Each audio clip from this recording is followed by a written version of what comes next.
رب اشرح لي صدري ويسر لي امري واحلل عقدة من لساني يفقهوا قولي ان الله وملائكته يصلون على النبي يا ايها الذين امنوا صلوا عليه وسلموا تسليما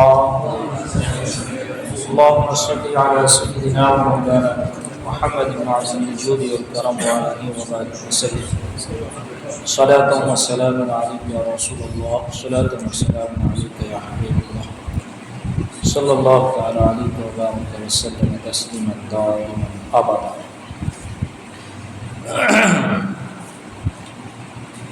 عزیزان ملت اسلامیہ، رفیقان گرامی، دین اسلام کو تشریف لائے تقریباً 1450 سال یا اس سے اوپر ہو گیا، اور نبی پاک صاحب الاولاد صلی اللہ علیہ وسلم کے ظاہری وصال فرمانے کے بعد ہی سے آپ دیکھیں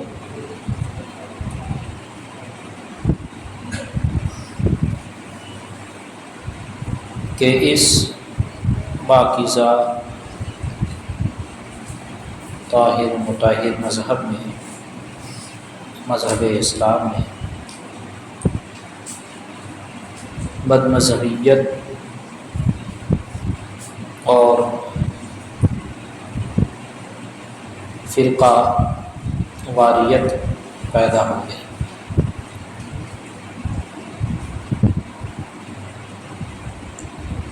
لیکن اس فرقہ واریت کی آندھی اور بد مذہبیت کی آندھی نے اسلام اور دین متین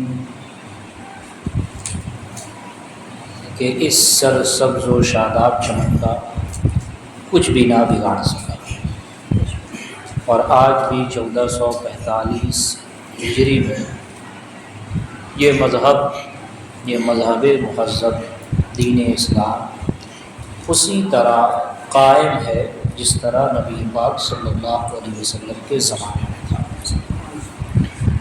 اس کی وجہ کیا ہے؟ اس کی وجہ یہ ہے کہ اس دین کا، اس قرآن کا، اس اسلام کا محافظ اللہ تبارک و تعالی ہے، کہ اللہ نے ارشاد فرمایا انا نحن نزلنا الذکر وانا لہ لحافظون، کہ بے شک ہم ہی نے اس کو نازل فرمایا، اس کتاب کو یعنی قرآن کو، یعنی دین اسلام کو، یعنی شریعت کو، اور ہم ہی اس کے محافظ ہیں۔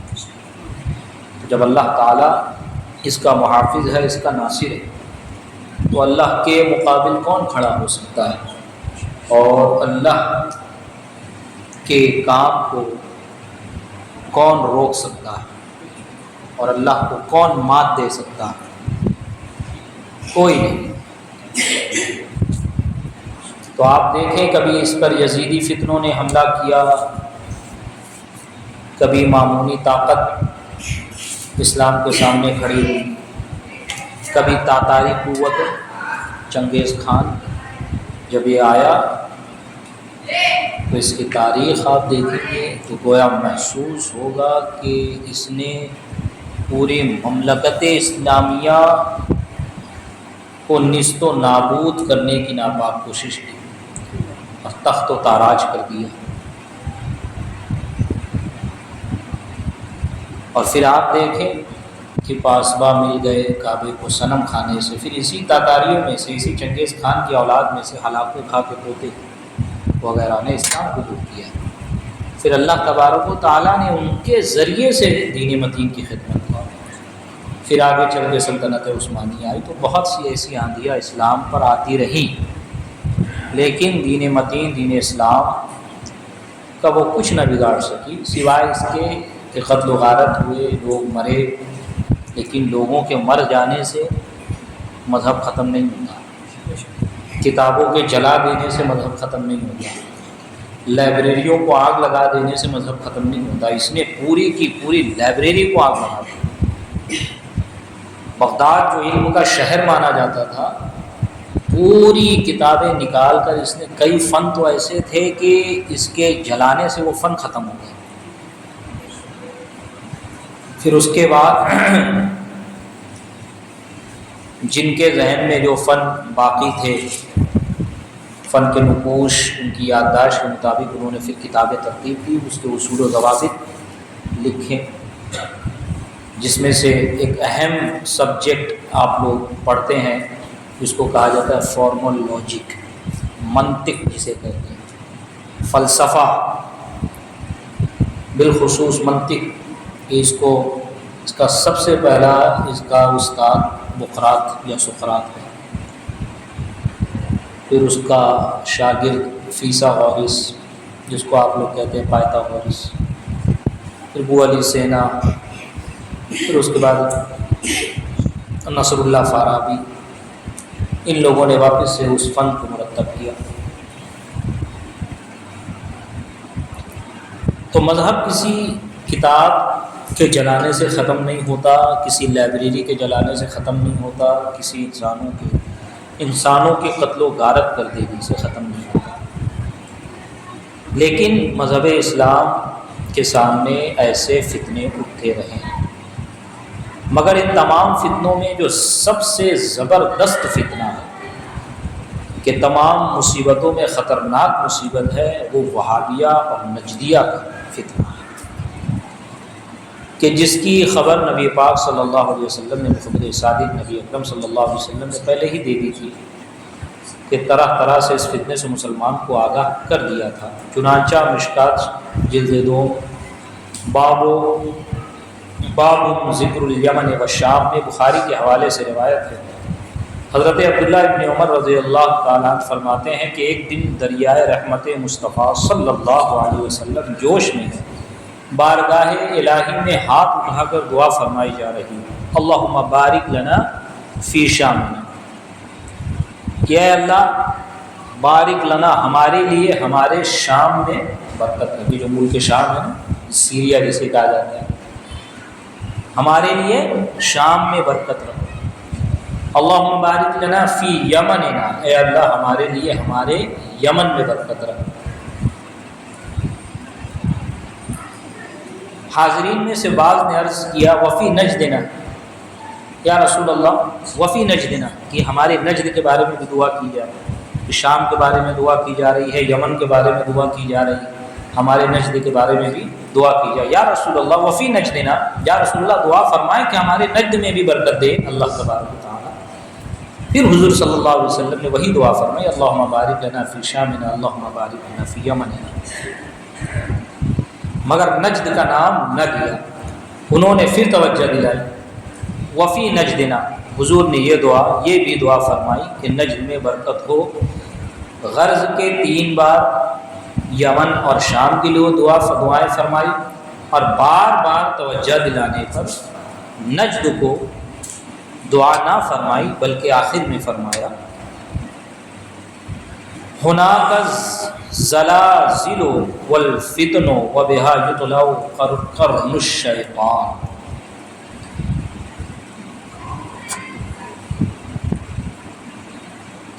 میں اس ازلی محروم خطہ کو دعا کس طرح فرماؤں؟ وہاں تو زلزلے اور فتنے ہوں گے اور وہاں شیطانی گروہ پیدا ہوگا۔ اس کے بارے میں فرمایا نجد کے بارے میں، آج بھی نجد ہے نا، غالباً اس کا نام ریاض ہے، اس نجد کا نام، وہی نجدی حکومت۔ اب فرمایا نبی پاک صلی اللہ علیہ وسلم نے اپنے زمانے میں۔ اب یہاں سے ذرا ذہن میں رکھ کے گفتگو سنیں، یہ میں تمہید اور مقدمہ اس لیے پڑھ رہا ہوں تاکہ آپ کو اصل مقصد سمجھ میں آئے کہ کیا وجہ ہے جعل حق کا درس دینے کی، اور اس میں کن باتوں کا ذکر ہے۔ ان میں زیادہ تر بلکہ سبھی جو فصل اور باب اور چیپٹر انہوں نے باندھا ہے اور جو جواب دیا ہے وہ سارے وہابیہ اور نجدیہ ہی کو دیا ہے۔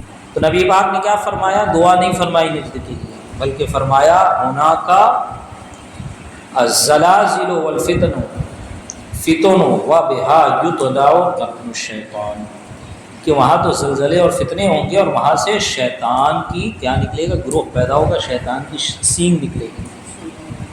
اس سے معلوم ہوا کہ حضور سید عالم صلی اللہ علیہ وسلم کی نگاہ پاک میں دجال کے فتنہ کے بعد نجد کا فتنہ تھا، جس کی اس طرح خبر دی۔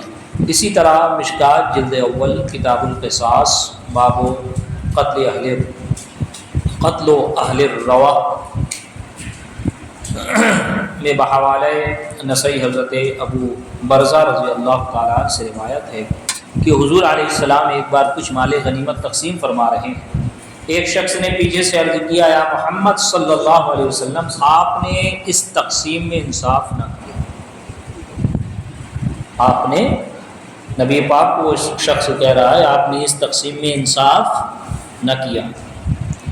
حضور صلی اللہ علیہ وسلم نے غضبناک ہو کر فرمایا کہ ہمارے بعد تم کو ہم سے بڑا کوئی عادل نہ ملے گا۔ پھر فرمایا کہ آخری زمانے میں ایک قوم اس سے پیدا ہوگی جو قرآن پڑھیں گے مگر قرآن ان کے حلق سے نیچے نہ اترے گا، اور اسلام سے ایسے نکل جائیں گے جیسے تیر شکار سے نکل جاتا ہے۔ پھر فرمایا سیماہم التحلیق لا یزالون یخرجون حتی یخرج آخرهم مع الدجال فاذا لقیتموہم ہم شر الخلق والخلیقۃ، یعنی ان کی پہچان یہ ہے سر منڈانا، ان کی پہچان سر منڈانا ہے۔ یہ جو شخص ہے نا، اس شخص سے قرب قیامت یعنی آخری زمانے میں ایک گروہ نکلے گا، اس کی پہچان یہ ہوگی کہ وہ دین سے ایسے نکل جائیں کہ جیسے تیر شکار سے نکل جاتا ہے۔ تیر جب شکار کو مارا جاتا ہے اور شکار کو چھید کر اس کو پھاڑ کر جب تیر نکل جاتا ہے نا، تو اسی طرح دین ان کے اندر سے نکل جائے گا، ان کے اندر دین باقی نہیں رہے گا۔ جو قرآن پڑھیں گے تو قرآن ان کے حلق کے نیچے نہیں اترے گا۔ کیا مطلب؟ کہ بس پڑھیں گے صرف قرآن پر، ان کا ایمان نہیں ہوگا۔ افتؤمنون ببعض الکتاب وتکفرون ببعض، بعض آیت پیش کریں گے تو بعض آیت پیش نہیں کریں گے، بعض آیت پہ ایمان رکھیں گے تو بعض آیت پہ ایمان نہیں رکھیں گے، کہ قرآن ان کے حلق کے نیچے نہیں اترے گا۔ ان کی پہچان کیا ہے؟ تو نبی پاک نے ان کی پہچان بھی بتا دی، یعنی ان کی پہچان سر منڈانا ہے، یہ نکلتے ہی رہیں گے یہاں تک کہ ان کی آخری جماعت دجال کے ساتھ ہوگی۔ اگر تم ان سے ملو تو جان لو کہ وہ تمام خلقت میں بدتر ہیں، تمام مخلوق میں سب سے بدتر جو ہے نا، وہ کافر اصلی بھی نہیں ہے، یہی مرتد ہے، یہی بد مذہب ہے، ان کے بارے میں نبی پاک فرما رہے ہیں۔ اب اس میں ان کی پہچان فرمائی گئی سر مڈانا۔ آج بھی وہابی اسی سے خالی مشکل ہی سے ملیں گے، آج بھی دیکھ لو جا کے وہاں پہ سر مڈے ہوئے ملیں گے، اور بالخصوص جو نکلی وہاں پر، جو شیطان کی سنگ نکلی، جسے نجد کی طرف منسوب کیا جاتا ہے، محمد بن عبد الوہاب، اسی سے منسوب وہابی اور نجدی کہا جاتا ہے۔ اب اس کی بات بھی آگے آتی ہے کہ اس میں ان کی پہچان فرمائی گئی سر منڈانا۔ آج بھی وہابی اس سے خالی مشکل ہی سے ملیں گے۔ کہیں فرمایا کہ بت پرستوں کو چھوڑیں گے اور مسلمانوں کو قتل کریں گے۔ دیکھو بخاری جلد اول کتاب الانبیاء متصل قصہ یاجوج ماجوج، مسلم و مشکات باب المعجزات فصل اول، اسی جگہ مشکات میں یہ بھی ہے لئن ادرکتہم لاقتلنہم قتل عاد، اگر انہیں ہم پاتے تو قوم عاد کی طرح قتل فرما دیتے۔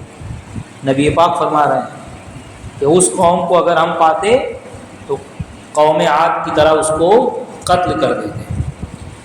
اب آپ دیکھیں آج بھی دیوبندی عام طور پر ہندوؤں کے ساتھ ہے، مگر نفرت کرتے ہیں تو مسلمانوں سے، اور ان کے ہمیشہ حملے مسلمانوں پر، خاص کر اہل حرمین پر ہی ہوئے۔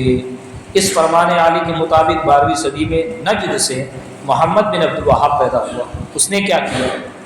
یہ جو ہے نا اصل محمد بن عبد الوہاب، میں نے پچھلے ہفتے کہا تھا، بتایا تھا کہ جب وہاں پہ سلطنت عثمانیہ تھی، اور سلطنت عثمانیہ کی طرف سے ہی شریف مکہ اور گورنر مکہ ہوتے ہیں، لیکن جب ہمفرے اور لارنس آف عربیہ کی جاسوسی اور اس کی تخریب کاری کی وجہ سے محمد بن عبد الوہاب، جو کہ خود سنی خاندان سے تعلق رکھتا ہے، کہ اس کے والد عبد الوہاب یہ خود ایک عالم، اس کے بھائی سلمان بن عبد الوہاب یہ خود ایک عالم، اور سلمان بن عبد الوہاب نے محمد بن عبد الوہاب سے مناظرہ بھی کیا، ڈیبیٹ بھی کی جب یہ گمراہ ہو گیا تب، لیکن اس کو سپورٹ تھا پورا برطانیہ کا، کیونکہ برطانیہ اس وقت سپر پاور تھا، ہر جگہ وہ ہندوستان میں بھی قبضہ جمایا ہوا تھا برٹش گورنمنٹ، اور اس کا پورا سپورٹ اس کو تھا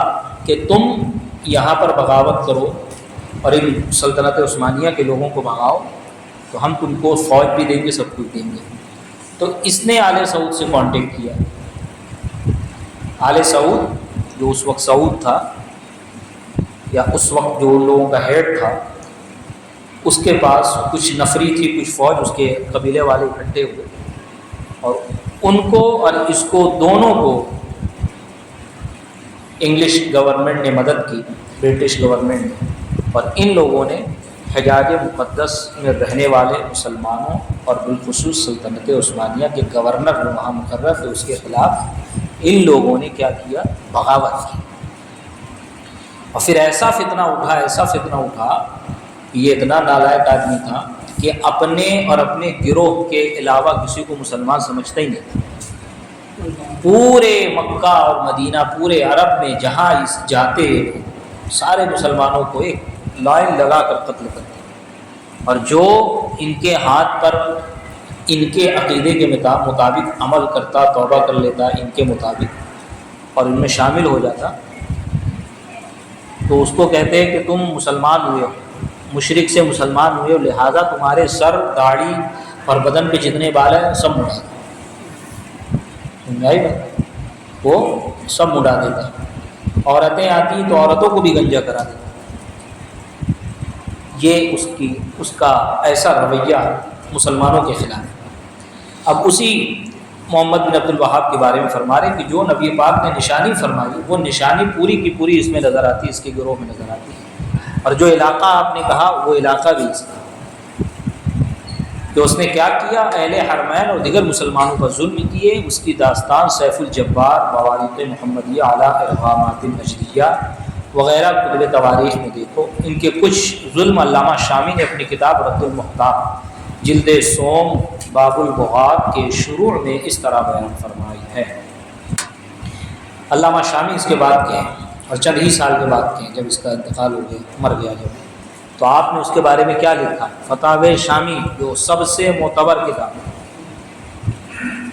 حنفیوں کی معتبر فتوے کی کتاب، جس کا حوالہ پوری دنیا کا حنفی دیتی ہے، بالخصوص ہندوستان پاکستان کے جو لوگ بھی اپنے آپ کو حنفی کہتے ہیں، دیوبندی وہابی دیوبندی جو اپنے آپ کو حنفی کہتے ہیں، وہ لوگ بھی اس کتاب کا حوالہ دیتے ہیں۔ علامہ شامی دیکھیے کیا فرما رہے ہیں وہ، جیسے کہ ہمارے زمانہ میں عبد الوہاب کے ماننے والوں کا واقعہ ہوا کہ یہ لوگ نجد سے نکلے اور مکہ و مدینہ شریف پر انہوں نے غلبہ کر لیا، اپنے کو حنبلی مذہب کی طرف منسوب کرتے تھے، لیکن ان کا عقیدہ یہ تھا کہ صرف ہم ہی مسلمان ہیں اور جو ہمارے عقیدے کے خلاف ہے وہ مشرک ہے۔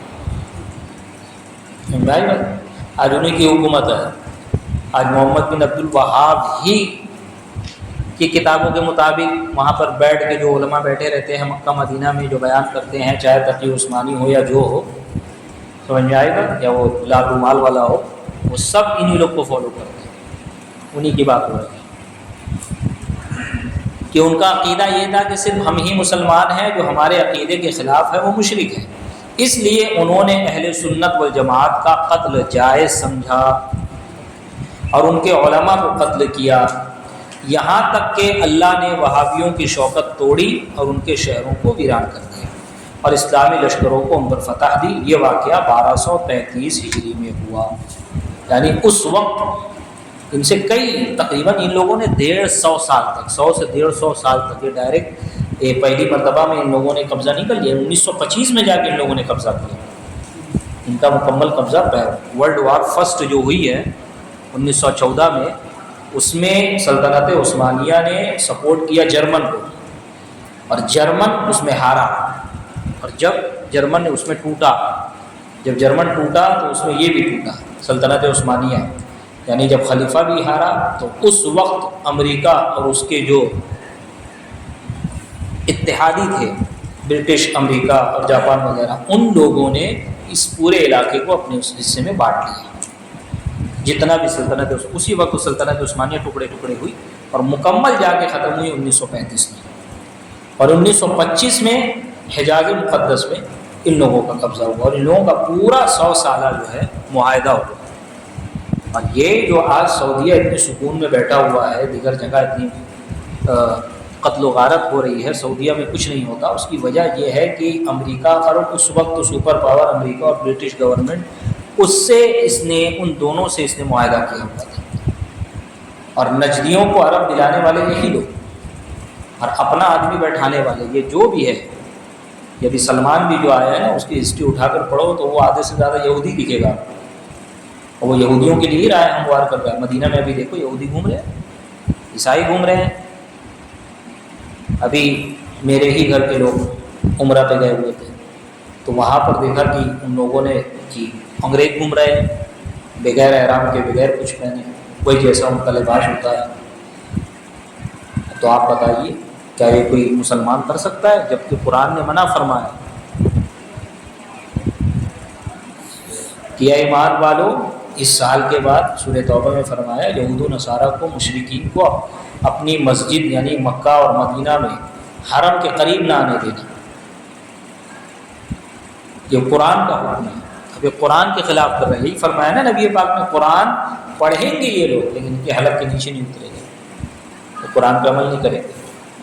ارا سعودیہ سعودیہ یہ لوگ چلاتے رہتے ہیں، جتنے بھی ہے توصیف الرحمان ہو کہ وہ کالا رومال والا ہو، لال رومال والا ہو، جتنے بھی سعودیہ کا گن گاتے ہیں آپ دیکھ لیجیے کہ وہاں پر قرآن کا حکم چلتا ہے، قرآن کا حکم چلتا ہے۔ یہ قرآن کا حکم ہے کہ بار کھولا جائے، یہ قرآن کا حکم ہے۔ وہاں پہ آج تک کبھی تھیٹر نہیں کھلے، تھیٹر کھل رہے ہیں، بیئر بار کھل رہے ہیں، آرکیسٹرا ہو رہا ہے، جوئے کے اڈے کھولے جا رہے ہیں مکہ مدینہ میں۔ یہ تو کبھی 1400 سال میں نہیں ہوا۔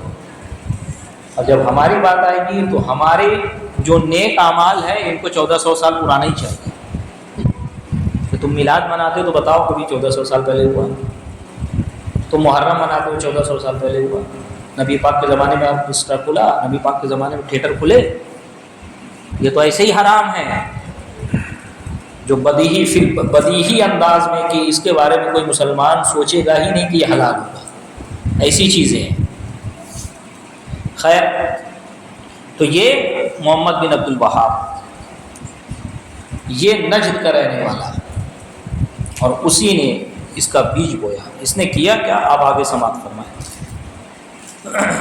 سیف الجبار وغیرہ میں ان کے مظالم بے شمار بیان فرمائے کہ مکہ مکرمہ مدینہ طیبہ میں بے گناہوں کو بے دریغ قتل کیا، حرمین شریف کے رہنے والوں کی عورتوں اور لڑکیوں سے زنا کیا، ان کا ریپ کیا، ان کو غلام بنایا، ان کی عورتوں کو اپنی لونڈیاں بنایا، سادات کرام کو، سادات سید حضرات نبی پاک صلی اللہ علیہ وسلم کی اولاد مبارک کو بہت قتل و غارت کیا۔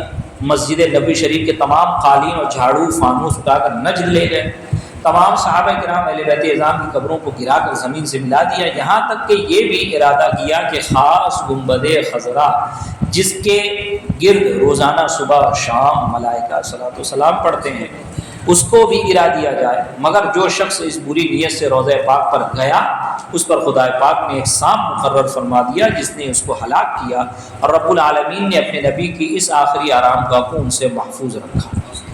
غرض کہ ان کے مظالم بے حد تکلیف دہ ہیں جن کے بیان سے کلیجہ منہ کو آتا ہے۔ یزید نے اہل بیت کی دشمنی ان کی زندگی میں ہی کی، مگر 1300 برس کے بعد صحابہ کرام اور اہل بیت اعظام کو ان کی قبروں میں ستانا ان وہابیوں کے ہاتھ سے ہوا۔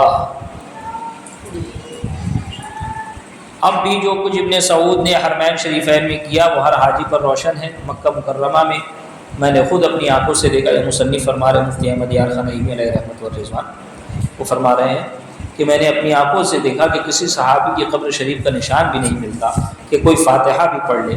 حضور صلی اللہ علیہ وسلم کی جائے ولادت میں میں نے ایک شامیانہ لگا ہوا دیکھا جہاں کتے گدھے بے تکلف پھر رہے تھے۔ اس جگہ پر پہلے قبہ بنا ہوا تھا جہاں لوگ جا کر نمازیں پڑھتے تھے اور اس کی زیارت کرتے تھے۔ یہ حضرت آمنہ خاتون کا مکان تھا اور اسی جگہ اسلام کا آفتاب چمکا۔ مگر اب اس کی یہ بے حرمتی کی گئی کہ فإلی اللہ المشتکى، کہ اب کیا کیا جائے، کہ اب دیکھیں وہاں پر لائبریری بنا دی گئی، لائبریری بنا کر غالباً یہ لوگ اپنے آپ کو بچانا چاہے ان لوگوں نے، لیکن پھر بھی جن کو معلوم ہے وہ آج بھی آپ دیکھتے ہوں گے فوٹو آتا رہتے کہ یہی وہ جگہ ہے جہاں پر حضرت آمنہ کا گھر تھا اور یہیں پہ نبی پاک صلی اللہ علیہ وسلم کی ولادت ہوئی۔ یہ تو تھے عرب کے واقعات، لیکن ہم کو اس وقت ہندوستان سے گفتگو کرنی ہے۔ دہلی میں ایک شخص پیدا ہوا جس کا نام تھا مولوی اسماعیل۔ اس نے محمد ابن عبد الوہاب نجدی کی کتاب التوحید کا اردو میں خلاصہ کیا۔ یہ اس کی کتاب التوحید، یہ آج بھی جو ہندوستانی پاکستانی جاتے ہیں اردو پڑھنے والے حج عمرہ پہ، بالخصوص حج پہ، اور غالباً جہاں تک اگر میری معلومات غلط نہیں ہے تو یہ حج جو وہ ہوتا ہے نا حج کمیٹی، اس سے جو لوگ جاتے ہیں تو اس میں زیادہ اثر رسوخ انہی لوگ کا ہے، تو یہ کتاب ان کو اردو میں دی جاتی ہے۔ اسی لیے ہمارے علماء کہتے ہیں کہ وہاں سے جو کتاب لے جاؤ تو پہلے چیک کرا لو یہ کتاب صحیح ہے نہیں ہے، کیا ہے، تاکہ معلوم ہے کہ اس میں کیا لکھا ہے، تم کیا پڑھ رہے ہو۔ ایسا تو نہیں اس کو مکہ مدینہ سے لے کے آئے سوچے اور پھر اپنا عقیدہ خراب کر بیٹھے۔ تو یہ کتاب التوحید کا اردو میں خلاصہ کیا جس کا نام رکھا تقویۃ الایمان، اور اس کی ہندوستان میں اشاعت کی۔ وہابی انہیں شہید کہتے ہیں کیونکہ یہ حضرت اسی تقویۃ الایمان کی بدولت سرحدی پٹھانوں کے ہاتھوں قتل ہوئے، مگر مشہور کیا کہ سکھوں کے ہاتھوں مرے۔ اعلیٰ حضرت رحمۃ اللہ تعالیٰ علیہ نے فرمایا وہابیہ نے جسے دیا ہے لقب شہید و ذبیح کا، وہ شہید لیلہ نجد کا، وہ ذبیح تیر خیار ہے۔ یہ آدمی آپ نے نام سنا ہے اس کا؟ اسماعیل دہلوی نہیں نام سنا ہوگا کیونکہ اب اس کا کوئی نام نہیں لیتا ہے نا، کیونکہ اب اس سے سب جو ہے سب اس سے اپنا دامن جھاڑتے ہیں۔ یہ الگ بات ہے کہ سب اس کی کتاب آج بھی رکھتے ہیں، آج بھی اس کی کتاب مکتبوں میں مل رہی ہے، آپ سرچ کر کے دیکھ لیں آپ کو اس کی کتاب دستیاب ملے گی۔ جب اس کے ماننے والے نہیں ہیں تو اس کی کتاب کہاں سے آئے گی؟ سمجھ آ رہی بات؟ تو اگر آپ کہیں کہ جب بھی اس کا حوالہ دیں گے بھائی اسماعیل دہلوی نے ایسا لکھا ہے ایسا لکھا، تو بھائی اسماعیل دہلوی کو ہم نہیں مانتے، وہ تو متنازع فی شخصیت ہے، یعنی اس کے بارے میں تنازع ہے، سنی بھی ان کو برا کہتے ہیں، یہ بھی ان کو برا کہتے ہیں، ہم بھی نہیں مانتے آپ بھی نہیں مانتے۔ جب اس کو آپ مانتے نہیں ہو تو اس کا عقیدہ کیوں رکھتے ہو؟ جتنے ان کے اعتراضات اور ان کے گندے عقیدے ہیں نا، سب کی جڑ یہی ہے اسماعیل دہلوی۔ یہ علامہ فضل خیر آبادی کے زمانے کے تھا، اور غالباً شاہ عبدالعزیز کا پوتا لگتا تھا یا بھتیجا لگتا تھا۔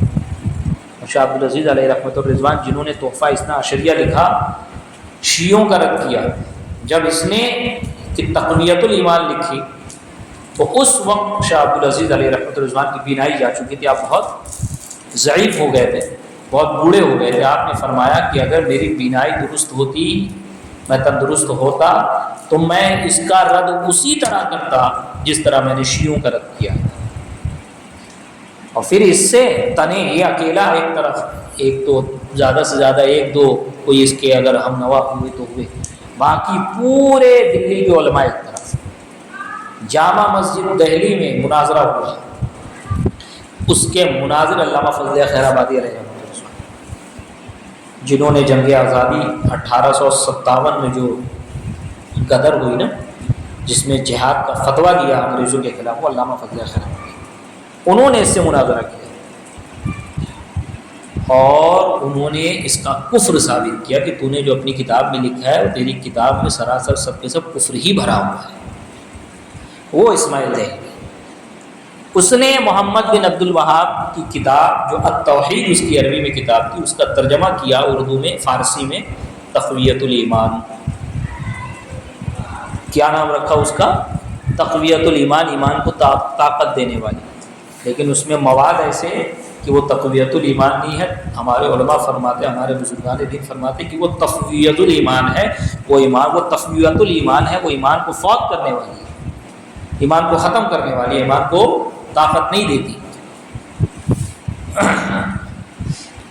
اور یہ آدمی جو ہے انگریزوں کی طرف سے افغانستان کے پٹھانوں سے جنگ لڑنے گیا، اور وہاں جب پٹھانوں کو معلوم پڑا کہ اسماعیل دہلوی آیا ہوا ہے جس نے یہ بدنام زمانہ کتاب لکھی ہے، تو یہ اور ان کے ساتھ جو دوسرے ایک شخص تھے، ان کا نام میرے ذہن میں نہیں آ رہا، یہ دونوں چڑھ گئے، سید احمد، یہ دونوں چڑھ گئے پٹھانوں کے ہاتھ، تو پٹھانوں نے ان دونوں کو سولی پہ لٹکا دیا۔ ابھی جا کے پوچھیں گے تو یہ لوگ کہتے ہیں کہ سکھوں سے لڑنے گئے تھے اور سکھوں نے ان کو قتل کیا، یہ شہید ہوئے۔ حالانکہ سکھوں نے قتل نہیں کیا ہے بلکہ افغانیوں اور افغانی پٹھانوں نے ان کو قتل کیا ہے۔ تو جو مسلمان سے ہی لڑنے جائے وہ شہید ہوگا، جو مسلمان کے قتل کے در پہ ہو جائے وہ جہاد کہلائے گا۔ تو نیز دیوبندیوں کی مشہور کتاب ارواح ثلاثہ کے صفحہ نمبر 139 پر ہے کہ سید احمد صاحب نے پہلا جہاد یار محمد خان حاکم یاغستان سے کیا۔ اس جہاد میں مولوی عبدالحی صاحب لکھنوی، مولوی محمد اسماعیل دہلوی، مولوی محمد حسین صاحب رامپوری سید صاحب کے ہمراہ جہاد میں شریک تھے۔ نیز مولوی اسماعیل صاحب کا میر منشی ہیرا لال تھا اور توپچی راجہ رام تھا۔ غرض کے وہابی دیوبندیوں کی قلمی زبانی اور تلواروں کے حملے مسلمانوں ہی پر ہوئے۔ ابھی حال کا واقعہ ہے، یعنی وہ اپنے زمانے کا بتا رہے ہیں 1961 کا، کہ کوہستان وغیرہ تمام اخبارات میں چھپا کہ ایک دیوبندی عبدالقادر نامی نے پہلے تو حضرت داتا گنج بخش لاہوری کے آستان مقدس پر قلمی اشتہارات لگائے جن میں تحریر تھا کہ میت کے پاس دعا قبول کرنے کی طاقت نہیں، ان کے مزارات پر منتیں مانگنا شرک و بدعت ہے۔ پھر رات کے آخری حصے میں تمام آستانے پر مٹی کے تیل میں بھیگے ہوئے کپڑے رکھ دیے، سوئے ہوئے زائرین کے کپڑوں میں بھی مٹی کا تیل چھڑک دیا سلائی جلا کر آگ لگانا چاہتا ہی تھا کہ پکڑا گیا۔ یہ واقعہ رات کے 3 بجے ہوا۔ اگر یہ 1 سیکنڈ کا موقع پا لیتا تو سارا دربار اور سارے محلے اور ان کے تمام نشانوں کو جلا لیتا، اور یہ آج بھی کر رہے ہیں۔ اور یہ داعش جو تھا نا، یہ کوئی اور ہی نہیں تھا، انہی کا گرو اور انہی کا چیلا تھا۔ وہ لوگ بھی پورے عرب میں گھوم گھوم کے جہاں جہاں ان کا تسلط تھا یہ مزار ہی توڑتے تھے۔ نہ تو کبھی اسرائیل سے ان لوگوں نے جنگ لڑی، نہ کبھی امریکہ کے خلاف کچھ کیا، نہ کبھی یہودیوں کے خلاف کچھ کیا۔ جب بھی کیا تو ان لوگوں نے عراق کے مسلمانوں کو ہی پکڑ کے مارا۔ اس وقت جو بغداد جاتے تھے ان لوگوں سے پوچھو، اور آج بھی کبھی آپ کا بغداد جانا ہو اور وہ لوگ ملے جو زندہ ہوں ابھی، جنہوں نے 2004 5 6 یا 9 کے زمانہ 9 کا وہ زمانہ دیکھا جب داعش نیا نیا آیا تھا اور اس نے عراق میں گند مچائی تھی، سمجھے؟ جا کے معلوم کریں آپ تو پتہ چلے گا کہ داعش نے کس طرح سنی صحیح العقیدہ مسلمانوں کو مارا، مسجدوں میں گھس گھس کے اماموں کو مارا گیا، محدثین اور فقہا کو مارا گیا جو درس حدیث دیا کرتے تھے، مصلی پہ جا کے ان کو گولی سے مارا گیا۔ کس لیے؟ صرف اسی لیے کہ آپ ہمیں تسلیم نہیں کرتے اور آپ کا جو عقیدہ ہے معاذ اللہ وہ شرک اور بدعت والا ہے۔ سمجھ میں آئی بات؟ تو اس کے معتقدین جو ہے پھر وہ 2 گروہ میں بڑھ گئے اسماعیل کے۔ کیوں نہیں مانتے ہیں اس کی وجہ دیکھو۔ ایک تو وہ جنہوں نے اماموں کی تقلید کا انکار کیا، جو غیر مقلد کہلاتے ہیں۔ غیر مقلد، ان کو پہچاننے کا آسان طریقہ آپ دیکھیں گے، وہ آپ کی مسجد میں آئیں گے ایسے نماز پڑھیں گے، پیر ایسے پھیلا رہے گا، ہاتھ ایسے رہے گا، اور ان کے لیے صرف پورا اسلام یہی ہے، رفع یدین کرو، ہاتھ سے نیچے کرو، بس اس کے علاوہ اور کچھ نہیں۔ وہ شوافے جو کرتے ہیں وہ الگ ہے۔ ہماری مسجد میں اکثر یہی ملیں گے، یہاں خطے میں مہاراشٹر میں شافعی ہیں، نیچے چلے جاؤ گے تو کیرلا میں ملیں گے، بس باقی کہیں نہیں ملیں گے ہندوستان میں۔ عرب کنٹری میں مل جائیں گے آپ۔ رفع یدین حنبلی بھی کرتے ہیں، ہمارے یہاں ہندوستان میں بالخصوص جو آپ کو رفع یدین کرتے ملیں گے اس میں اکثر و بیشتر آپ کو یہ لوگ ملیں گے۔ اور شافعی رفع یدین کرتا ہے، کوئی جانتا ہے نا حنفی شافعی، جس کو اگر یہ بھی معلوم ہے کہ حنفی شافعی مالکی حنبلی ہوتا ہے، 4 مذہب ہے، میں حنفی ہوں، تو وہ شافعی کو دیکھ کے پہچان جائے گا کہ یہ شافعی ہے، اور شافعی دیکھ کے معلوم بھی ہو جاتا ہے کہ ہاں بھائی شافعی، کیونکہ شافعی رفع یدین سنت سمجھ کے کرتا ہے، سمجھے؟ اور وہ لوگ کو دیکھو ایسے کریں گے، ان کا پڑھنے کا انداز بھی الگ رہے گا، لیکن یہ لوگ پورا ایسے، ان کو دیکھ کے آپ پہچانیں گے یہ شافعی نہیں ہے، اور ان کی حالت تو بتاتی ہے، چہرہ تو بتاتی ہے۔ شافعی مالکی حنبلی ہمارے ہی ہیں، اہل سنت والجماعت انہی 4 میں مناسب ہے۔ یہ غیر مقلد کہ کسی کی تقلید نہیں کرتے ہیں، یہ کسی کے فالوور نہیں ہیں، سمجھ میں آئی؟ یہ کہتے ہیں ہم کسی کو فالو نہیں کرتے، انہی کے خلاف انہی کے رد میں یہ کتاب لکھی گئی ہے کہ وہ جس طرح مسلمانوں کو ورغلاتے ہیں سنی شیعہ عقیدہ مسلمانوں کو، انہی کے اعتراضات کے جوابات اس میں ہیں، وہی اسی چیز کا میں آپ کو درس دینے والا ہوں۔ اسی لیے پہلے میں ان کی حقیقت آپ کو بتا دوں، تو جلدی جلدی سنیں۔ یہ اسماعیل دہلوی ہے جس نے ہندوستان میں، غیر منقسم ہندوستان، اس میں سب ہے، اورنگزیب کا ہندوستان، آسان لفظوں میں بولوں تو اکھنڈ بھارت، سمجھے، جس میں بھوٹان بھی آتا ہے، میانمار بھی آتا ہے، بنگلہ دیش بھی آتا ہے، افغانستان کا کچھ حصہ آتا ہے۔ اتنے بڑے ہندوستان پہ سلطان اورنگزیب علیہ رحمۃ و رضوان حکومت کرتے تھے۔ اس ہندوستان کی بات کر رہا ہوں میں۔ یہاں پر اس ہندوستان میں غیر منقسم جسے کہتے ہیں، غیر منقسم بغیر بٹوارے والا، غیر منقسم بغیر تقسیم کیا ہوا، بغیر بٹوارے والا، 47 میں بٹوارا ہوا نا، اسی کو کہتے ہیں غیر منقسم۔ تو یہاں پر جس نے کتاب التوحید کا ترجمہ کیا، تقویۃ الایمان، یہ اسماعیل دہلوی، اسی کی کتاب سے پورے ہندوستان میں آ گئی۔ ابھی اعلیٰ حضرت کی ولادت نہیں ہوئی ہے، اعلیٰ حضرت 1856 میں پیدا ہو رہے ہیں، غدر 1857 میں ہوا ہے، اور اعلیٰ حضرت کی پیدائش سے پہلے اس نے ہندوستان میں یہ آتنک مچا دیا تھا۔ پورے ہندوستان میں، پورے بر صغیر میں، مسلک کے لحاظ سے، مذہب کے لحاظ سے، تقلید کے لحاظ سے، اگر کوئی کسی کا مقلد تھا تو وہ سب کے سب امام اعظم ابو حنیفہ تھا۔ بس یہ کیرلا والے جو تھے وہ شافعی، اور کچھ یہاں کے جو عرب سے آئے، ہمارے مہاراشٹر کے پٹے میں، بالخصوص کوکن پٹے میں، یہاں شافعی ملیں گے آپ کو۔ کیرلا میں بھی شافعی ملیں گے، تو اس کی وجہ یہ ہے کہ وہاں دین عرب سے آیا ہے۔ ہمارے یہاں دین سیدنا سرکار خواجہ غریب نواز خراسان سے لیتے ہیں، ہے نا، اور پھر افغانستان سے اسی زمانے میں شہاب الدین غوری علیہ رحمہ آئے، لیکن یہ یہاں سے اسلام وہاں نہیں گئے۔ کیرلا میں جو اسلام آیا وہ سمندر سے ڈائریکٹ آیا، عرب سے۔ اس لیے آپ کیرلا میں دیکھیں گے، کیرلا میں آج بھی مساجد میں بھی وہ ماحول ہے جو عرب میں ہے۔ ہر نماز کے بعد درس، یہ درس نہیں جس طرح ہم دیتے ہیں، میرا درس نہیں، جس طرح عموماً مبلغین درس دیتے، وہ درس نہیں، قرآن و حدیث کا درس، جیسا عرب کنٹری میں چلتا ہے، جیسا مصر میں چلتا ہے۔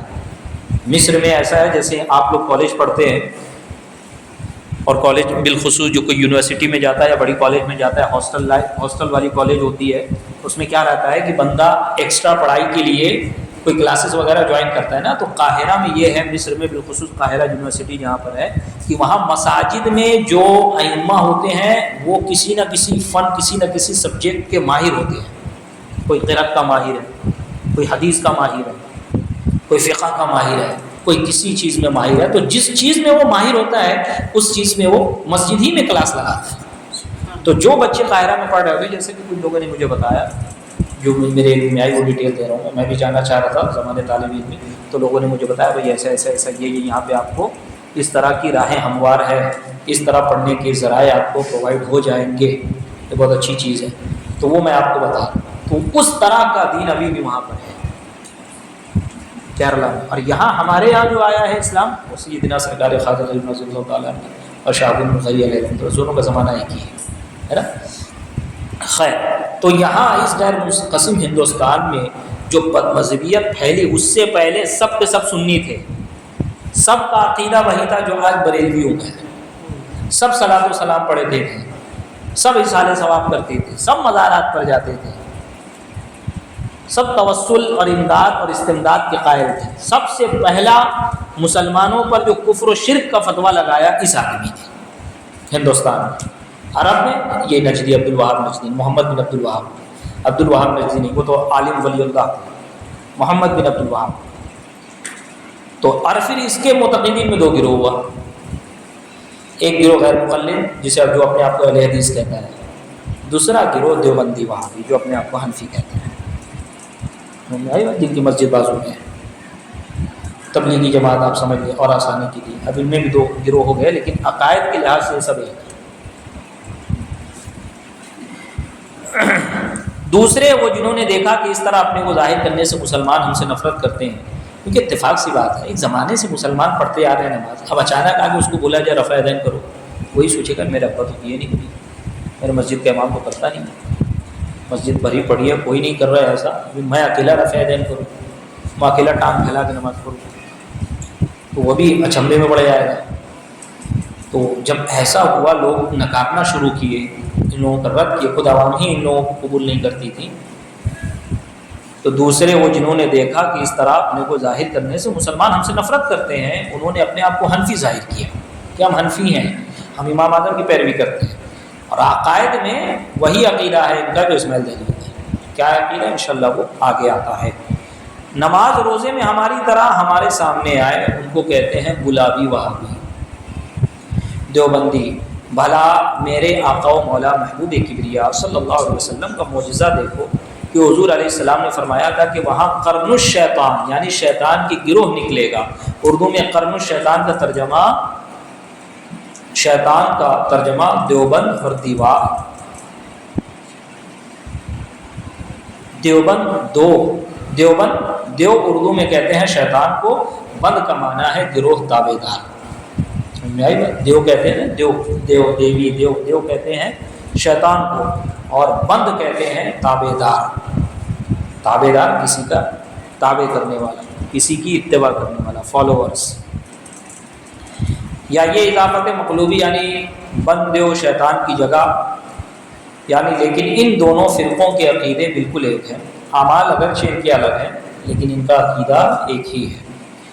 اعمال میں کچھ ظاہری اختلاف ہے، دونوں محمد ابن عبد الوہاب کو اچھا جانتے ہیں، اس کے عقائد کے حامی ہیں۔ چنانچہ دیوبندیوں کے پیشوا مولوی رشید احمد صاحب گنگوئی نے اپنے فتاوی رشیدیہ میں لکھا کہ محمد بن عبد الوہاب کے مقتدیوں کو وہابی کہتے ہیں، ان کے عقائد عمدہ تھے۔ یہ محمد بن عبد الوہاب جس نے مدینہ مکہ میں قتل و غارت کی، مدینہ مکہ کے مسلمانوں کو کافر کہا، مشرک کہا، ان کی عورتوں کو حلال ٹھہرایا۔ مسلمان کی عورت کسی کے لیے حلال ہو سکتی ہے بغیر شادی کے؟ وہ حلال ٹھہرانا یعنی وہ اس وقت ہوتا تھا کہ جب جنگ لڑی جاتی تھی تو جنگ میں جو عورتیں آتی تھیں یا جنگ میں جو باندیا جو عورتیں سامنے والے مخالفین پارٹی کے ساتھ ان کے لشکر کے ساتھ جو آتی تھی ان کو بندی بنایا جاتا تھا۔ اور وہ کون ہوتے تھے؟ مشرکین۔ مسلمانوں کی بات نہیں ہو رہی ہے، مسلمان کو کیسے کوئی غلام بنایا؟ مسلمان کوئی جب مسلمان سے لڑے مسلمان کو غلام بنا لے، ہاں کوئی غلام چلا آ رہا ہے تو دوسری بات ہے۔ اب یہی چیز دیکھیں کہ نبی پاک صلی اللہ علیہ وسلم نے اپنے زمانے میں فرمایا، یہی وجہ ہے کہ یہ لوگ نبی پاک کے علم غیب کو نہیں مانتے، انکار کرتے۔ نبی پاک نے اس وقت 1200 سال پہلے خبر دے دی، اور 1233 سے 1200 کے شروع میں اس کا محمد بن عبد الوہاب کا فتنہ نکلا، اور نبی پاک صلی اللہ علیہ وسلم اس وقت ملاحظہ فرما رہے تھے کہ 1200 سال بعد یہاں سے شیطان کی سینگ نکلے گی۔ وہ سینگ کون؟ کہ محمد بن عبد الوہاب نجدی۔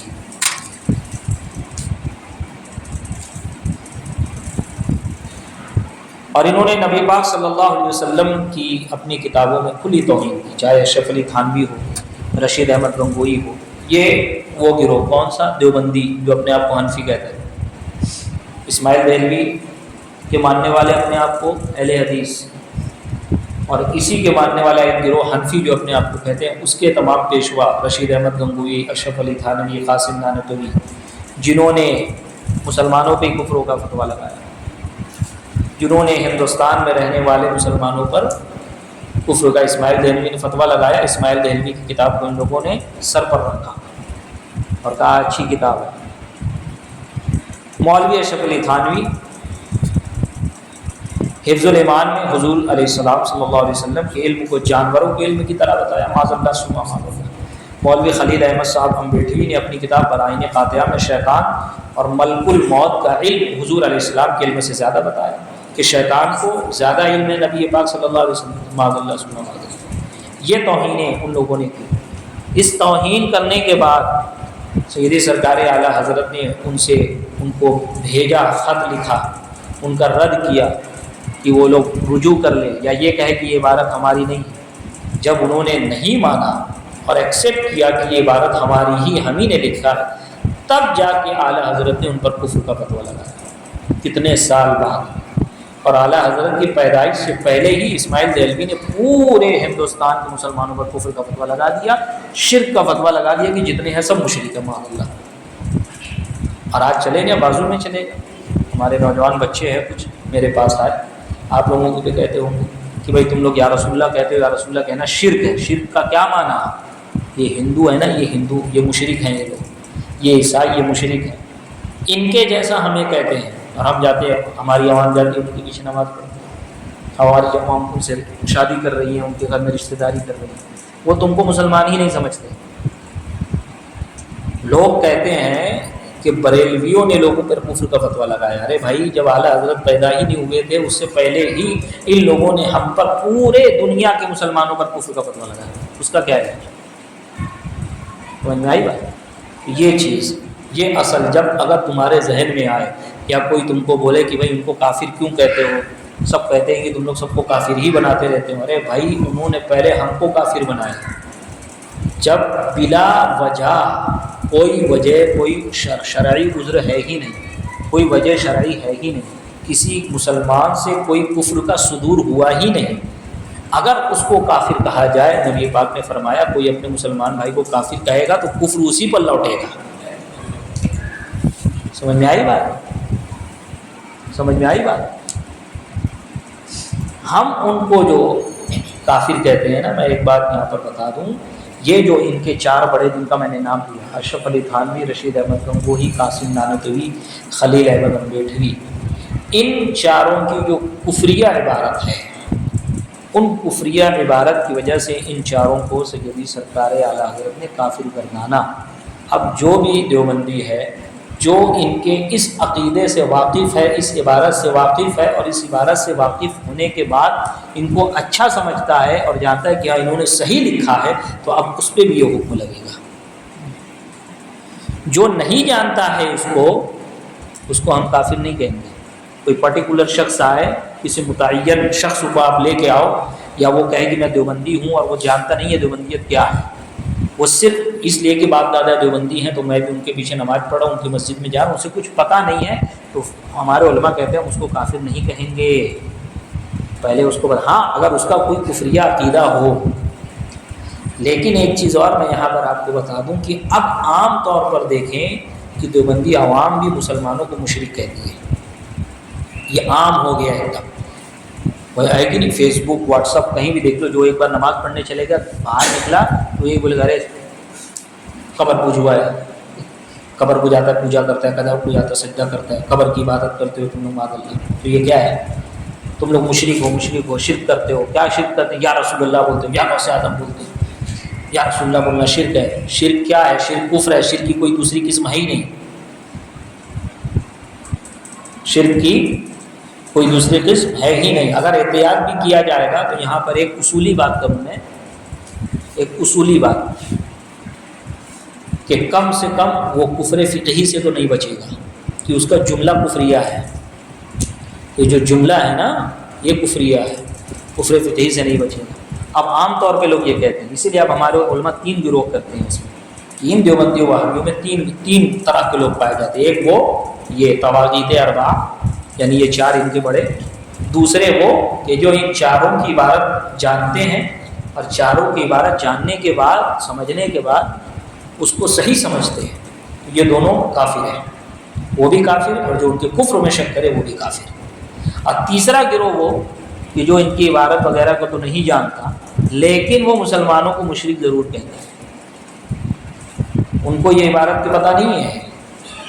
آپ دیوبندی کو پکڑ لو تو کچھ نہیں معلوم رہے گا، ایسا بھی کچھ بولے ہمارے مولانا لوگ۔ اصل جھگڑا تو یہی ہے۔ میں نے جمعہ کی تقریر میں کیا کہا کہ ہمارے اوپر جو یہ بد مذہب اعتراض کرتے ہیں وہ ہماری عوام کی جہالت کی وجہ سے، اور ہمیں جو ان سے اختلاف ہے ان کے اکابرین، ان کے بڑوں کی، ان کے بزرگوں کی کتابوں میں غلاظت کی وجہ سے، جو انہوں نے کفریہ عبارتیں لکھی، جو اللہ کی، نبی پاک کی، اولیاء کرام کی شان میں گستاخیاں کی ہیں، اس کی وجہ سے ہمیں اختلاف ہے۔ تو زمین آسمان کا فرق ہے۔ تو یہ عبارتیں وہ نہیں بتاتے اپنی عوام کو، مٹی مٹی بات کریں گے، بس یہ بتائیں گے یا رسول اللہ نہیں کہنا چاہیے، دور سے نہیں پکارنا چاہیے۔ اب تو کوئی ایک بات میں اور کہوں، پھر اس پہ جلدی سے آ جاؤں، کہ ان سے کہو کہ اگر مکہ مدینہ شریف میں کوئی جا کے نبی پاک کے مزار شریف کے سامنے کھڑے ہو کر جعلی شریف کے سامنے کھڑے ہو کر کوئی کہے یا رسول اللہ تو ناجائز ہے کہ شرک ہوگا کہ نہیں، تو وہ کہیں گے شرک نہیں ہوگا، وہ کہیں گے شرک نہیں ہوگا۔ کیوں بھائی کیوں شرک نہیں ہوگا؟ بولے دور سے پکارو گے تو شرک ہوگا، قریب سے پکارو گے تو شرک نہیں ہوگا۔ ابھی میں ایک بات بولتا ہوں آپ کو، آپ اگر یہاں بیٹھ کر گنپتی کو پوجو گے نا تو شرک ہوگا، وہاں جا کے مندر میں گنپتی کو پوجو گے تو شرک نہیں ہوگا۔ ہے عقل میں آ رہی بات؟ ابھی شرک ہے۔ پاخانے کو مسجد میں لا کے کھاؤ تو بھی پاخانہ ہے، گھر میں بیٹھ کے کھاؤ ٹوائلٹ میں جا کے کھاؤ تو بھی پاخانہ ہے، وہ پاخانہ بدل تھوڑی جائے گا۔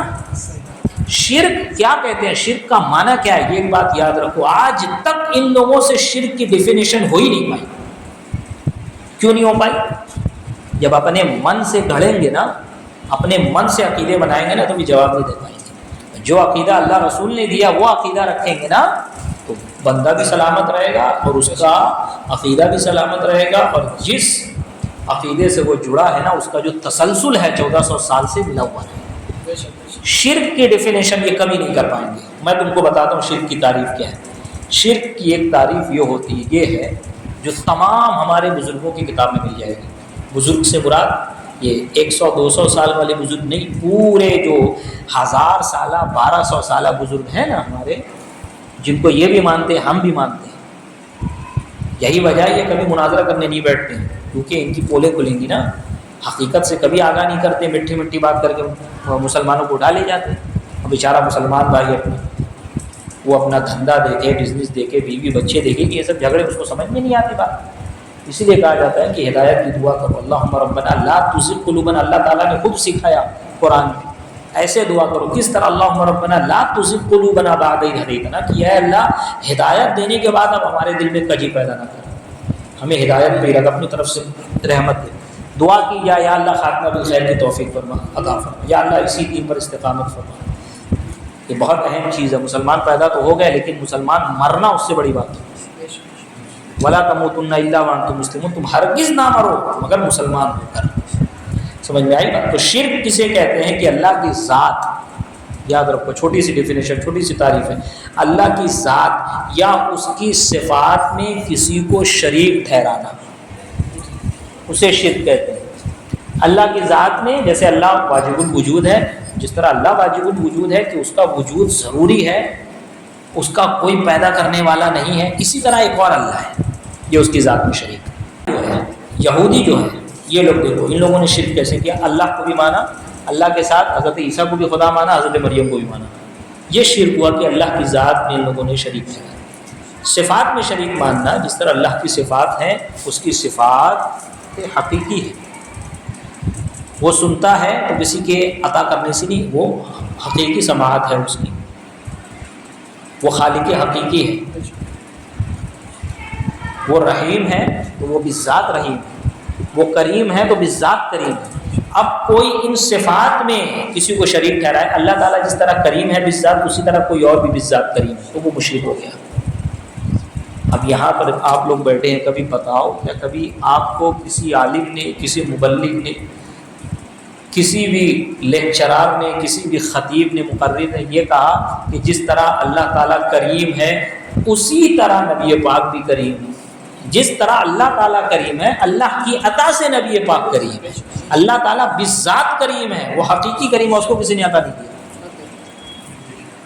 اس کو کسی نے عطا نہیں کیا، نبی پاک کو اللہ تعالیٰ نے عطا کیا۔ تو کہاں سے شروع ہوا؟ سمجھ میں آئی بات؟ یہ چیز خیر بات آگے بڑھ گئی۔ تو یہ ہے اصل، یہ سب باتیں وہ لوگ نہیں بتائیں گے اور ہماری عوام کو سمجھا دیں گے۔ اسی لیے جب بندہ بیمار ہوتا ہے، اس کو ٹی بی ہو جائے تو کینسر ہو جائے تو پہلے مواد صاف کیا جاتا ہے۔ جب بد مذہبیت یا بد مذہب سے متاثر بندہ ہو جاتا ہے نا، اس کو بیٹھا کے پہلے پیار سے وہ جو خراب باتیں سن کے آئے اس کو صاف کیا جاتا ہے کہ بیٹا پہلے تو اس سب چیزوں کو نکال، اور بہت ٹائم لگتا ہے۔ اور جسے اللہ توفیق دے دے اور جس کے ذریعے سے اللہ اس کو ہدایت دے دے تو کیا ہے، ورنہ یہ جراثیم ایسے ہیں ہے نا، کینسر کا ہر مریض بچتا نہیں اور کچھ بچ بھی جاتے ہیں، تو بد مذہبیت سے کچھ بچ بھی جاتے ہیں، باقی نکل لیتے ہیں۔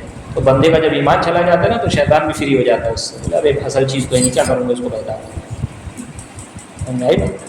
اصل ایمان ہے۔ پھر دیکھو ان کی عبادتیں دیکھو، نبی پاک نے فرمایا، نیچے حدیث انشاءاللہ آئے گی، اگلے ہفتے میں اس کو بیان کروں گا، کہ آخری زمانے میں ایسا گروہ پیدا ہوگا کہ ان کی عبادت اور نماز دیکھ کے نا تم حیرت کرو گے اور رش کرو گے، اتنی نمازیں پڑھتے ہیں یہ لوگ، اتنی عبادتیں کرتے ہیں، لیکن وہ دین سے ایسے نکل جائیں گے جیسے تیر شکار سے نکل جاتا ہے۔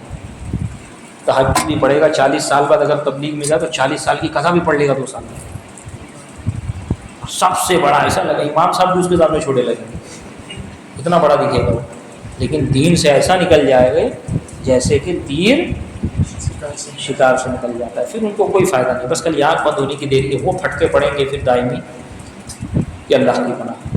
اللہ کریم ہم سب کو بد مذہبیت کے کینسر سے محفوظ و معمون فرمائے۔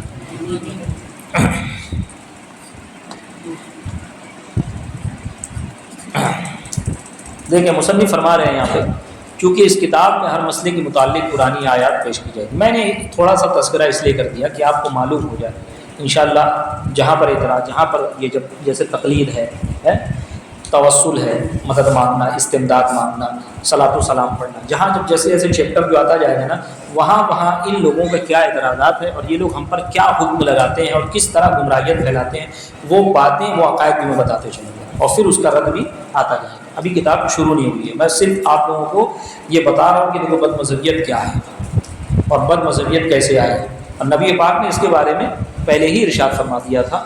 اور یہ چیز اس کو پہچانیں گے کیسے؟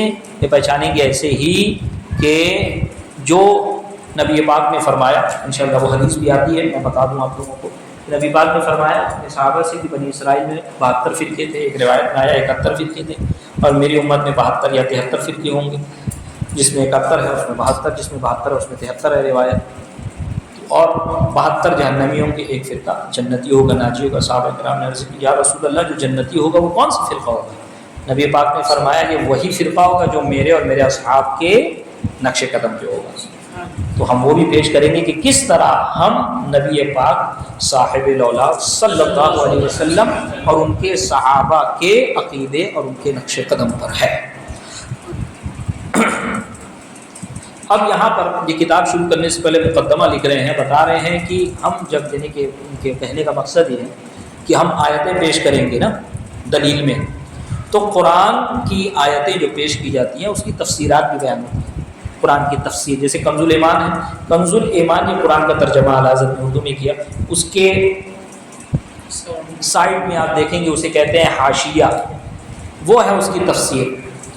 اگر نہیں ہے آپ کے گھر میں تو خرید کے اس کو رکھ لیں، اور روزانہ کم سے کم 1 صفحے کا مطالعہ کرنے کی کوشش کریں، ترجمہ پڑھیں، اور 1 صفحہ نہیں تو کم سے کم 2-4 آیت ترجمہ پڑھیں، اس کی تشریح پڑھیں، انشاءاللہ آپ کا ایمان مضبوط ہوگا۔ کنز الایمان ہر گھر میں ہونا چاہیے، تو وہ اس کی تفسیر ہے، ٹھیک ہے۔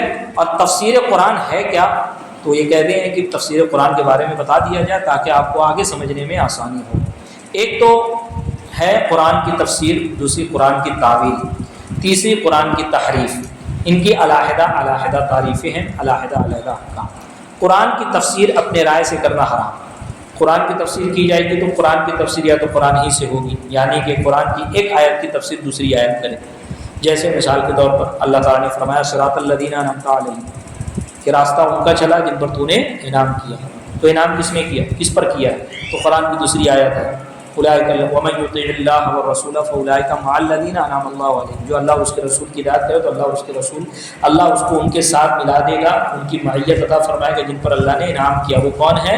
فاولئک مع الذین انعم اللہ علیہم من النبیین والصدیقین والشہداء والصالحین، یہ وہ لوگ ہیں، نبیین ہیں، صدیقین ہیں، شہداء صالحین، جن پر اللہ نے کرم کیا ہے، ان پہ انعام کیا ہے۔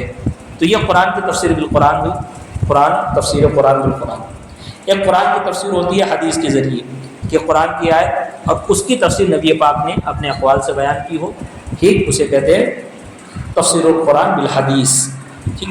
اب تفسیر قرآن کی تفسیر اپنی رائے سے کرنا، آئی بات، جو کہتے ہیں نا اپنی سے قرآن پڑھو، بس میں یہاں پہ مکمل کر رہا ہوں، انشاءاللہ اگلے ہفتے میں یہ بیان کروں گا۔ اور کچھ باتیں، کچھ جملے سخت ہو جاتے ہوں گے، آپ لوگوں کو سمجھ میں نہیں آتی، تو پریشان ہونے کی ضرورت نہیں ہے، انشاءاللہ وہ سب آپ پر ذہن منکشف ہو جائے گا۔ کوئی ایسا گوشہ نہیں ہوگا، کوئی ایسی بات نہیں ہوگی جو آپ کو سمجھ میں نہ آئے. انشاءاللہ ساری باتیں سمجھ میں آ جائیں گی. یہ میں اگلے ہفتے بیان کروں گا. یہاں پہ ایک چیز خالی بتا دوں کہ قرآن کی تفسیر اپنے رائے سے کرنا، کہ میرے کو تو یہ لگتا ہے. یہی چیز، اسی کا بیج بویا کس نے؟ اسماعیل دہلوی نے. کہ کسی کوئی قرآن اور حدیث سمجھنا کوئی ہارڈ نہیں ہے، بہت آسان ہے. ہر عامی بھی، یعنی آپ لوگ بھی بیٹھے ہیں، آپ لوگ عامی عام لوگ بھی اپنے سے قرآن پڑھ سکتے ہیں، حدیث پڑھ سکتے ہیں، سمجھ سکتے ہیں. وہی اپنے سے قرآن پڑھ کے آتے ہیں تو ایسے کرتے ہیں، اپنے سے حدیث پڑھ کے آتے ہیں تو ایسے نماز پڑھتے ہیں، پھر اپنے حساب سے کرتے ہیں. جب خود سے قرآن پڑھو گے تو آپ ذرا مجھے بتاؤ کیسے آپ مسائل کا استخراج و استنباط کرو گے، کیسے آپ کو سمجھ میں آئے گا؟ آپ اپنی ہی زندگی کے معاملات قرآن سے سوچو گے کہ اپنے سے حل کروں، کسی امام اور کسی عالم اور کسی فقیہ کی مدد نہ لوں، اپنے ہی سے قرآن حدیث پڑھوں اور مسئلہ حل کرتے جاؤں اپنی زندگی کا. قبر میں پہنچ جاؤ گے پورے مسئلے نہیں حل کر پاؤ گے، پریشان رہ جاؤ گے. کہاں تک پڑھو گے اور کیا کیا پڑھو گے؟ ایک دن میں پورے قرآن کی تفسیر پڑھ لو گے، پورے قرآن حل کر لے جاؤ گے، ایک دن میں پوری حدیث حل کر لے جاؤ گے؟ ارے پوری حدیث چھوڑیں، پوری حدیث تو ملے گی بھی نہیں، پوری حدیث ہے ہی نہیں. خیر، تو یہ قرآن کی تفسیر اپنی رائے سے کرنا یہ حرام ہے. تفسیر القرآن بالرائے، بلکہ اس کے لیے نقل کی ضرورت ہے. قرآن کی جائز تعویل اپنے علم و معرفت سے کرنا جائز اور باعث ثواب ہے. قرآن کی تحریف کرنا کفر ہے. قرآن میں گھٹانا بڑھانا یہ تحریف ہے.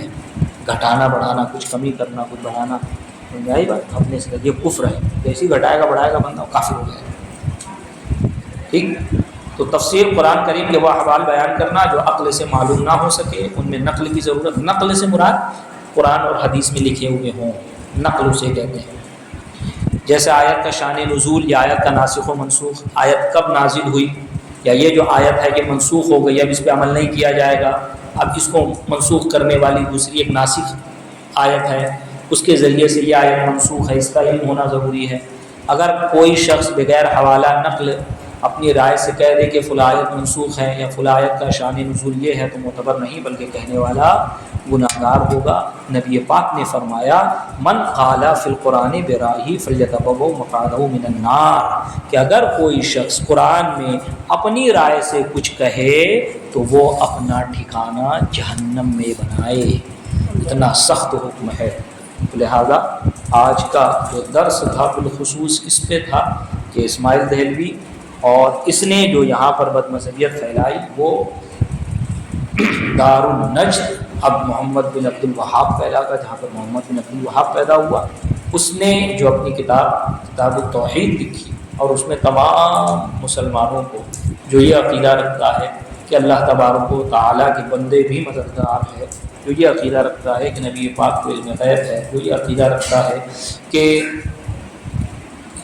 بزرگان دین سے توسل جائز ہے، جو یہ عقیدہ رکھتا ہے کہ یا رسول اللہ یا غوث اعظم کہنا جائز ہے، ان تمام کو اس نے مشرک و کافر گردانا. اسی کی کتاب کا ترجمہ ہندوستان میں اسماعیل دہلوی نے کیا. اسی کی کتاب کو سراہا ان دیوبندیوں کے 4 پیشوا، اس نے رشید احمد گنگوہی، قاسم نانوتوی اور خلیل احمد امریٹوی، اشرف علی تھانوی، اور ان لوگوں نے بھی اپنی کتابوں میں نبی پاک صلی اللہ علیہ وسلم کی شان میں گستاخیاں کی اور مسلمانوں پر کفر و شرک کے فتوے لگائے اور مسلمانوں کو بدعتی گردانا، تمام ہندوستانی مسلمانوں کو. یہ لوگ ہیں جو اصل جن کی عبارتوں سے ہمیں اصل اختلاف ہے اور ان کے ماننے والوں سے ہمیں اختلاف ہے، اور انہی کے ماننے والے ہیں جو ہماری نوجوان کو بہکاتے ہیں. انشاءاللہ تبارک و تعالی اگلے ہفتے قرآن کی تفسیر کس طرح اور کس طرح جائز ہے، کس طرح نہیں جائز نہیں ہے، اس سے متعلق اور تقلید سے متعلق کیا ضروری چیزیں ہیں وہ بیان ہوگا، اور پھر اس کے اگلے ہفتے تقلید پر بحث ہوگی. اللہ تبارک و تعالیٰ کی بارگاہ میں دعا ہے رب تبارک و تعالیٰ ہم تمام کی حاضری کو قبول و مقبول فرمائے. یہاں پر جو درس ہوا اسے یاد رکھنے، اس پر عمل کرنے کی توفیق رفیق عطا فرمائے. مولا کریم بیان کرنے میں کسی قسم کی کوئی خامی، کوئی خطی، قصر و سہون کی غلط بیانی ہو گئی اسے معاف فرمائے. مولا کریم ہم سب کو استقامت دین نصیب فرمائے. مولا کریم ہم سب کو جب تک زندہ رکھو اسی سچے کے مسلک صراط مستقیم، مسلک اہل سنت، مسلک اعلیٰ حضرت پر استقامت عطا فرمائے، مولا کریم اسی پر ہم سب کا خاتمہ بالخیر فرمائے، اسی مسلک کے ماننے والے کے ساتھ ہمارا حشر فرمائے، آمین آمین بجاہ نبی کریم وصلی اللہ تعالی علی خیر خلق و نور عرش سیدنا محمد وعلی آلہ وصحبہ اجمعین۔